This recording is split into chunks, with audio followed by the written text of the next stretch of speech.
ரோகிணி இந்தா இத குடி. உனக்கு ஒண்ணு தெரியுமா, இந்த ஊர் இளநீர் குடிச்சா கோபம் கூட குறைஞ்சிருமா. I am really sorry. It's okay. It's ஓகேவா? கோபம் போயிருச்சு. Thank you. ஏய் கொஞ்சம் இருங்க, கொஞ்சம் இருங்க. நீங்க இல்ல ரிலாக்ஸா இருங்க. ஆனா நீங்க மட்டும் ரிலாக்ஸ் ஆக வேண்டாம். சாரின்னு ஒரு வார்த்தை சொன்னா போதுமா நான் சமாதானம் ஆயிடுவேனா? எனக்கு ரொம்ப பசிக்குது, முதல்ல ஏதாவது வாங்கி தாங்க. நாங்க ஏற்கனவே சாப்பிட்டேன். என்ன, நீங்க சாப்பிட்டீங்களா? ஆமா. நான் சாப்பிடாமலேவா? என்னை பத்தி நீங்க யோசிக்கலையா? நீங்க பசியில இருப்பேன்னு தெரியும்ல.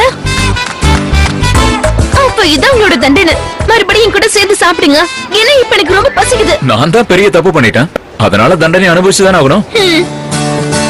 வா சேர்ந்து போய் சாப்பிடலாம். வாங்க போலாம்.